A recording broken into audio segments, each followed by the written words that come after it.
So let's begin lying down in your constructive rest shape. You may wish to have some padding under the sacrum, so if you have a folded blanket or a narrow pillow that can go under the bony part of the lower back, that might be helpful, but we do want to keep space in between the neck, so I probably wouldn't recommend having a pillow. And see if you can find a distance between the feet that feels like you can let go of any effort in the legs.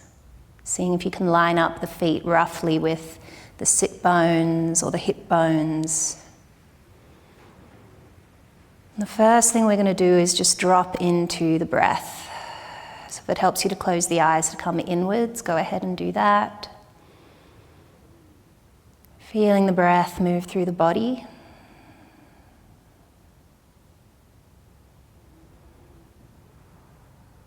And start now to see if you can feel the breath as it's moving through the lower part of the body.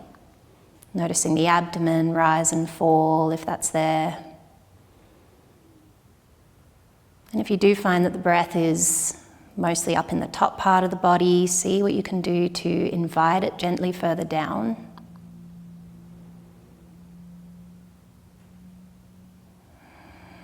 And I'm going to offer us a visual to start connecting to the pelvic floor. So as we breathe in, we can imagine the hammock of the pelvic floor muscles releasing downwards. And as we exhale, they gently come back upwards. So inhaling, see if you can feel or imagine the pelvic floor muscles releasing downwards towards the feet. And exhaling, they rise back up. So play with that in your own way. Might take a little moment to sense where these muscles might be, but if you bring your awareness into the pelvis, we can start developing that felt sense.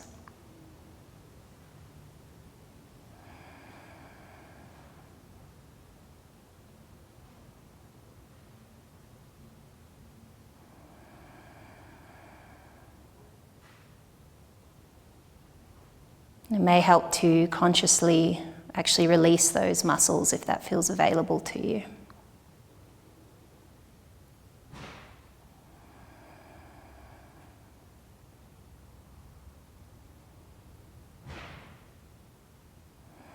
And let's evolve that breath now towards an awareness below the belly button. So seeing if you can massage this space between pubic bone and belly button with the breath. We can think of this space as the dantian, the sea of qi in Chinese medicine and Taoist perspectives. And as we're bringing our breath here beautifully and slowly, we can imagine that we're charging this space, awakening the energy in the reservoir of qi that exists here in the lower abdomen.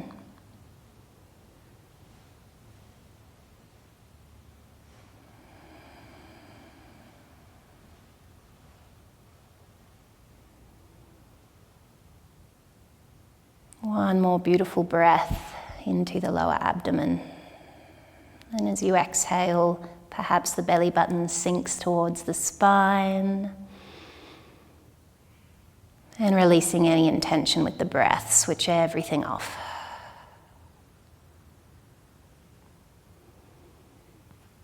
Moving awareness to the top of the body, I'll invite us now to gently move the neck side to side.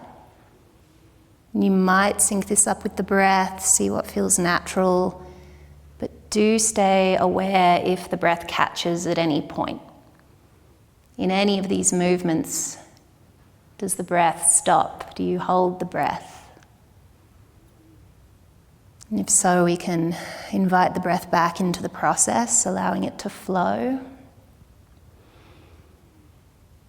And if you notice that there's a tendency to make the movements really big at first, or you're moving quite fast, I'd encourage you to experiment with slow and small.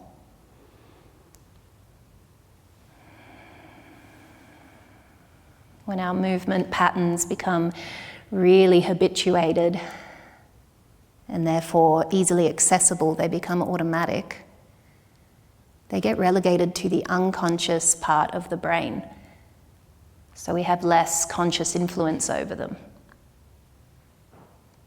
But when we slow them down, we have an opportunity to notice the pathway consciously and regain conscious influence over them, which helps us release chronic tension. So, adding a layer to this gentle head twist, I'll invite us to wiggle the jaw side to side, maybe open and close like a goldfish. I'm already letting a yawn come on. If that happens for you, go ahead and embrace that. Nervous system switching gears, and let's go ahead and make some funny shapes with the face. Might open and close the eyes, squint them. One way to release all of the habitual facial expressions that we make every day.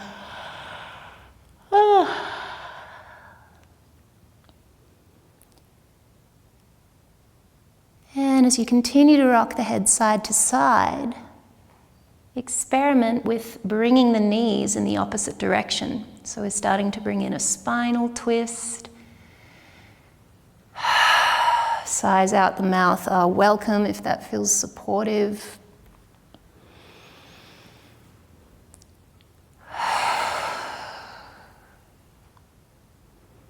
And start to let the body meet its edges, wringing yourself out like a tea towel with this twist.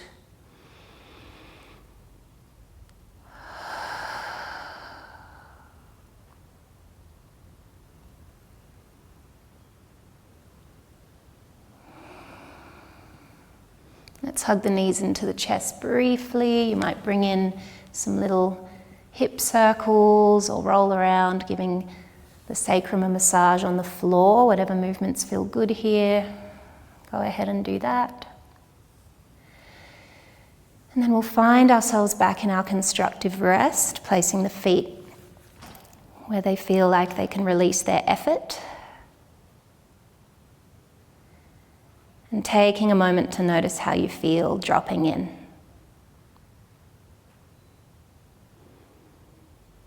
Noticing where the weight of the body is placed on the floor. Perhaps you feel as if one shoulder blade is sinking deeper into the floor than the other one. Maybe one heel feels lighter, like it's slightly raised. And also noticing the position of the hips in your felt sense. Maybe one of the iliac crests at the front of the body here feel like they're higher or lower, just sensing into what you feel.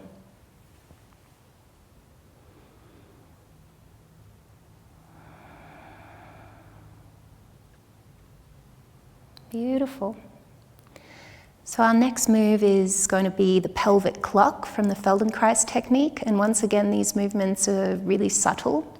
So you do not need big movements to gain the benefits of this practice. In fact, slower and smaller tends to be more helpful. But originally, these instructions were only given verbally, so there was no visual demonstration. And that's because when we look at someone else doing a movement, we tend to try and replicate what they're doing. But somatics asks us to really tune into our body. So I'm still going to do the movements because it's helpful and I want you to have a framework to follow. But the most important thing is that you listen and apply it to your own experience. So don't worry about what I'm doing too much. But to start our pelvic clock, find your constructive rest, make any adjustments that will support you to be comfortable, closing down the eyes if that helps.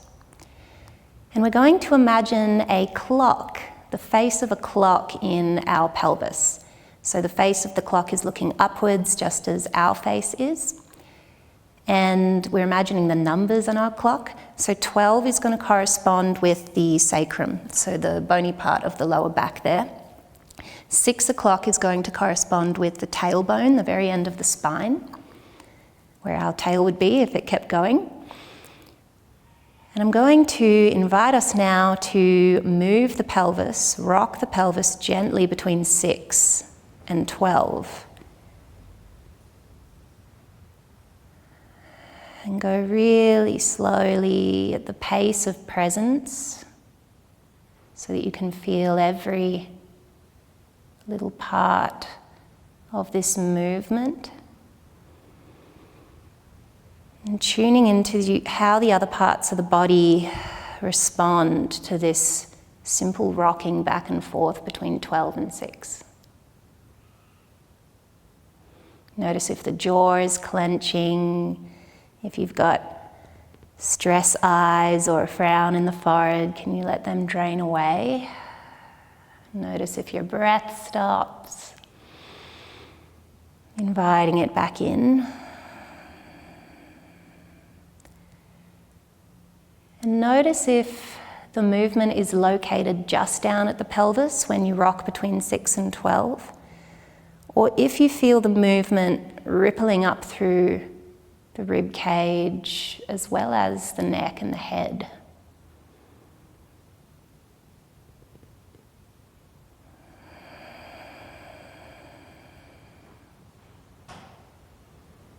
Feeling what the feet have to do in order to facilitate this rocking between 12 and 6 on the pelvic clock.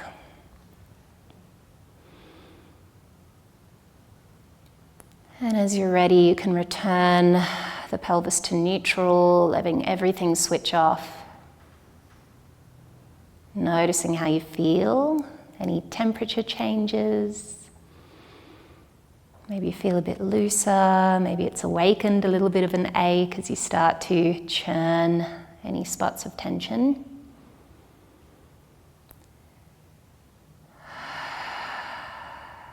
And as you're ready, we'll experiment with moving between 3 and 9 on the pelvic clock.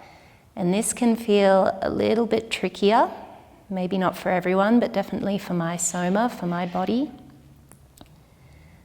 But experimenting with rocking side to side, left to right, between 3 and 9. And I'm already noticing that different parts of my body want to tense or contract in order to facilitate this movement. So I'm also being present to that, seeing what I can let go of.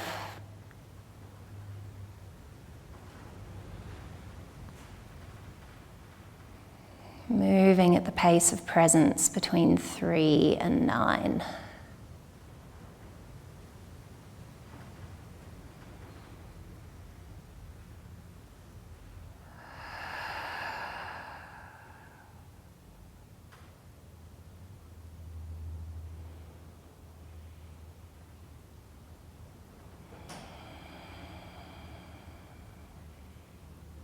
You might do a few more little rocks. And then whenever you're ready, you can return to your center, the center point of the clock, sighing to neutral, switching everything off. Noticing how you feel, any sensations. It could be that the muscles and tissues involved in that movement feel a bit warmer or a bit more alive. Maybe more blood flow, more prickling. Every experience is valid. And to finish our exploration of the pelvic clock, let's experiment with going all the way around from 12 back to 12 again. So we're finding 12, 1, 2, 3, 4, 5, 6, 7, 8, 9, 10, 11, 12. And we'll do a few more rounds, noticing where feels more accessible. Perhaps there's a jagged sensation around some of the quadrants.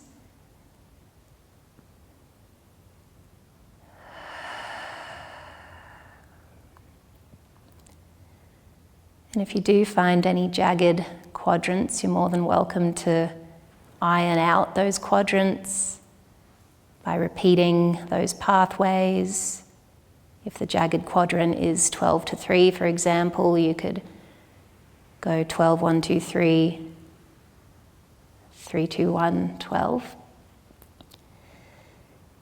And you can even try going around the other side.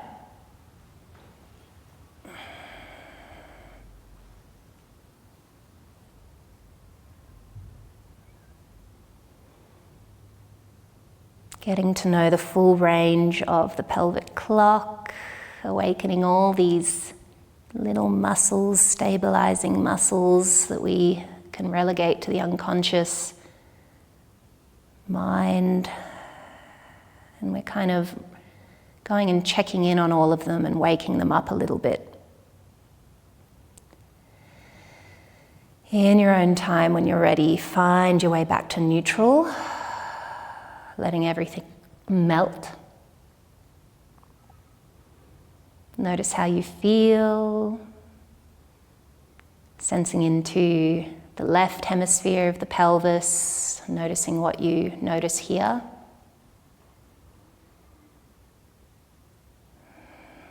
And moving to the right hemisphere of the pelvis with your awareness, notice what you notice here. And noticing any comparison between the two. Perhaps one feels more tense or tight. Maybe one feels more open.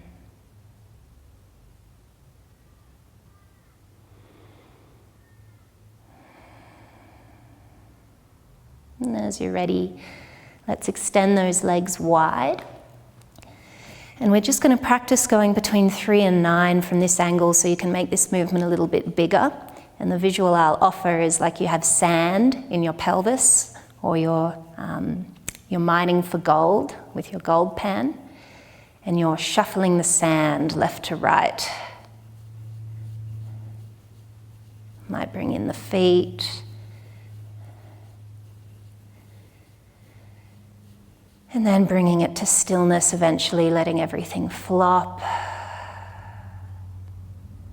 Noticing the chi, the energy, vitality moving through the body, if that's your experience. Otherwise, bringing presence to what is there.